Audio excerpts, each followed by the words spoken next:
Hi అండి, welcome to my channel. ఈరోజైతే మన కిచెన్లోని తెలంగాణ స్టైల్లోని బగారా అన్నం ఇంకా చికెన్ ఫ్రై తయారు చేశానండి. అయితే బగారా అన్నం కుక్కర్లో కాకుండా ఇలా గిన్నెలో తయారు చేసుకుంటే పొడి పొడిలాడుతూ చల్లారకు కూడా చాలా డ్రైగా అవ్వకుండా చక్కగా మాయిశ్చర్గా ఉండి బాగుంటుందండి తినడానికి. అలాగే చికెన్ ఫ్రై ఇంకా మనం వడ్డించుకునేటప్పుడు ఇంకా రైతా, ఆనియను, లెమను అన్నీ మన ఇష్టమే. అయితే నా ఛానల్లో ఫస్ట్ టైం అండి బగారా రైస్ చేయడం. మీరు చూడండి, మీకు ఒకవేళ ఎలా అనిపించిందో ఖచ్చితంగా కామెంట్ చేయండి. ఏమైనా మార్పులు చేర్పులు ఉంటే సజెస్ట్ చేయండి, ఓకేనండి. ఇప్పుడు దీనికోసం అయితే ఒక మసాలా ప్రిపేర్ చేసుకుందాం. ఫస్ట్ ఒక స్పూన్ నిండా సోపు, అలాగే ఒక స్పూన్ నిండా గసగసాలు, ఒక 10 నుంచి 12 వరకు లవంగాలు, ఒక 10 యాలకులు, స్టార్ అనాసాలు చిన్నవి 2, అలాగే మరాఠీ మొగ్గలు 2, దాక్షిణ చెక్క ముక్కలు 2, ఒక జాపత్రి చిన్నది, మరాఠీ జాజికాయ ముక్క చిన్న ముక్కలు 2 అండి. వీటన్నిటిని చక్కగా మిక్సీలోని పౌడర్ చేసుకోవాలి. ఇదంతా కూడా చికెన్ ఫ్రై కోసం అండి. మనం చికెన్ ఫ్రై చేసుకుంటున్నాం కదా, దానికోసం ఈ మసాలా.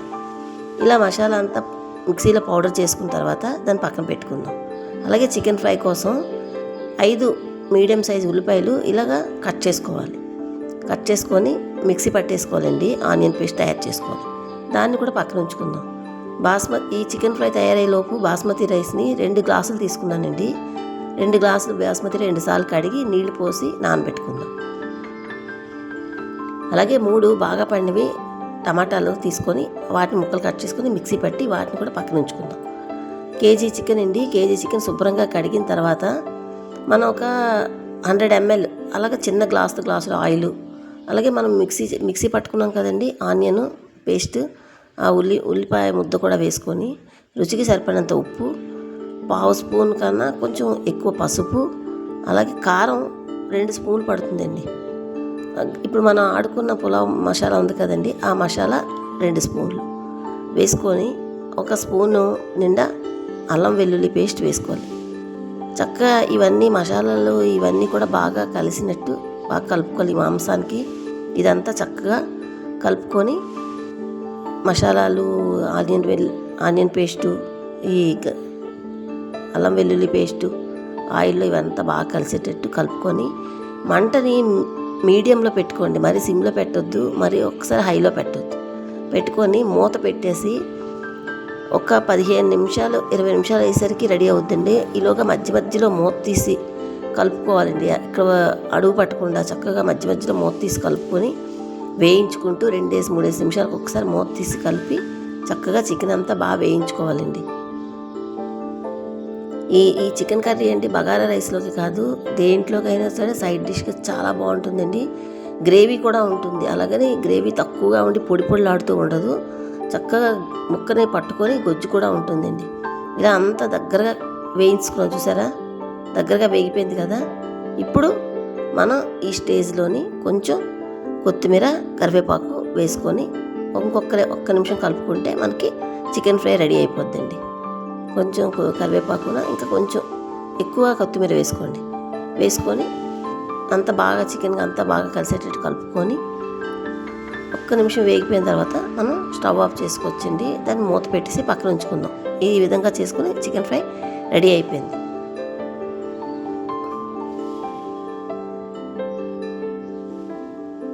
చూసారు కదండి. ఇప్పుడు మూత పెట్టి సైడ్ ఉంచేద్దాం, ఒక సైడ్ ఉంచుకుందాం. ఇప్పుడు గిన్నె పెట్టుకోవాలండి. బగారా అన్నం దేంట్లో అయితే వండుకోవాలో అది ఒక గిన్నె పెట్టుకున్నాను. దాంట్లో 2 స్పూన్లు నూనె, 1 స్పూన్ నెయ్యి వేసుకొని హీట్ అయిన తర్వాత దాక్షిణ చెక్క ముక్క, ఒక చిన్న స్టార్ అనాస, అలాగే జాపత్రి 1, 5 యాలకులు, లవంగాలు ఒక 6-7 లవంగాలు, 1 స్పూను జీలకర్ర ఉంటే వేసుకోండి, షాజీరా లేకపోతే జీలకర్ర వేసుకోండి, ఏం పర్వాలేదు. 1 బిర్యానీ ఆకు వేసుకున్న తర్వాత అదంతా వేగిన తర్వాత చక్కగా ఒక 5-6 పచ్చిమిరపకాయలు, కొంచెం కరివేపాకు, 2-3 పెద్ద మీడియం సైజు 3 ఉల్లిపాయలు తీసుకొని ఇలాగ సన్నగా కట్ చేసుకొని అవి వేసి ఈ ఆయిల్లోని ఇవన్నీ కూడా కొంచెం ఫ్రై చేసుకోవాలండి. ఇలా గోల్డెన్ బ్రౌన్లోకి కొంచెం ఆనియన్స్ వేగిన దాకా మనం చక్కగా ఫ్రై చేసుకోవాలి. ఇప్పుడు ఇలా ఫ్రై అయిన తర్వాత మనం 1 స్పూన్ నిండా అల్లం వెల్లుల్లి పేస్ట్ వేసి అల్లం వెల్లుల్లి పేస్ట్లో ఉండే పచ్చిదనం పోయిన దాకా చక్కగా ఈ ఉల్లిపాయలతో పాటు మసాలాలతో పాటు అది కూడా వేసుకొని వేగిపోద్దండి. 1-2 నిమిషాల్లో వేగిపోద్ది. అలా వేగిపోయిన తర్వాత రుచికి సరిపడినంత ఉప్పు, 1 స్పూన్ నిండా పడిందండి నాకైతే ఉప్పు. అలాగే మనం పులావ్ మసాలా చికెన్ ఫ్రై కోసం చేసుకున్నాం కదా, ఆ మసాలా పొడి ఒక స్పూన్ వేసుకొని ఇవన్నిటిని కూడా బాగా కలుపుకోవాలి. కలుపుకున్న తర్వాత 3 టమాటాలు ప్యూరీ చేసుకున్నాం కదండి, ఆ టమాటాలు కూడా ఈ ఆనియన్స్ అవి వేగిపోయి కదా దాంట్లోకి వేసుకొని ఒక్కసారి టమాటాల్లో పచ్చిదనం పోయిందాకా ఇలాగా చక్కగా కొంచెం వేయించుకోవాలి. చక్కగా వేగుతుంది. ఒక నిమిషం 2 నిమిషాలు వేసేసరికి టమాటాలు పచ్చిదనం పోయి ఆయిల్ రిలీజ్ అయిపోతుంది కదా, అంతవరకు వేయించుకోవాలి. ఇలా వేయించుకున్న తర్వాత మనం కడిగి నానబెట్టుకున్న బాస్మతి రైస్ అరగంట ముందు నానబెట్టుకున్నాం కదండి, ఆ బాస్మతి రైస్ వేసి కొంచెం సుతారంగా కలుపుకోవాలండి. గింజని నానిపోయి ఉంది కనుక విరిగిపోకుండా చక్కగా ఒక్కసారి ఈ మసాలాలు, ఈ ఆనియన్, టమాటా అన్నీ పట్టుకునేటట్టుగా ఒక్కసారి కలిపేసి కొంచెం హ్యాండ్ఫుల్ నిండా కొత్తిమీర తీసుకోవాలండి. పిడికి నిండా కొత్తిమీర తీసుకొని తరుగు చక్కగా కలుపుకొని మనం 2 గ్లాసులు బాస్మతి రైస్ తీసుకున్నాను కదండి, దానికి గ్లాసున్నర చెప్పిన 3 గ్లాసులు వాటర్ పోసుకోవాలండి. అదే కుక్కర్లో అనుకోండి ఇంకా కొంచెం తగ్గించుకోవచ్చు. ఇలాగా డైరెక్ట్గా గిన్నెలో వండాం కనుక వంతుకి 2 వంతులు, వంతుకి వంతున్నర, అంటే 1 గ్లాసు బియ్యానికి గ్లాసున్నర వాటర్ పోసుకొని చక్కగా కలుపుకోవాలండి. ఇలా మధ్యలో ఒకసారి ఒక 3-4 నిమిషాలు హైలో ఉడికించుకున్న తర్వాత కలిపి మూత పెట్టేసి మంటని సిమ్లోకి మార్చేసుకోవాలి. ఇలాగ ఒక 5 నిమిషాలు పోయేసరికి ఇలాగ కొంచెం తడి ఉంది, మళ్ళీ మూత పెట్టేసి మళ్ళీ మంటని తక్కువలో పెట్టుకొని ఉడికిస్తే 5-6 నిమిషాలకి పూర్తిగా రెడీ అయిపోయిందండి. చూసారా ఎంత పొడిలాడుతూ వచ్చిందో. మన కుక్కర్లో చేస్తే ఇంత పొడిలాడుతూ రాదండి, మెతుకు అతుక్కుపోతుందన్నమాట. ఇలా గిన్నెలో అయితేనే అలా వస్తుంది. లేదు కుక్కర్లోని కూడా మీకు ఇష్టమైతే కుక్కర్లోనే చేసుకోండి. దీనికన్నా కొంచెం వాటర్ తగ్గించుకొని చేసుకోవాలి. ఓకేనండి, ఇలాగ రెడీ అయిపోయిందండి బగారా అన్నం. దీంట్లో పైన కొత్తిమీర చల్లుకొని ఇంకా మూత పెట్టి స్టవ్ ఆఫ్ చేసుకోండి. ఇంకొక 5 నిమిషాలు రెస్ట్ ఇచ్చిన తర్వాత ఇంకా వేడిగా వడ్డించుకోండి.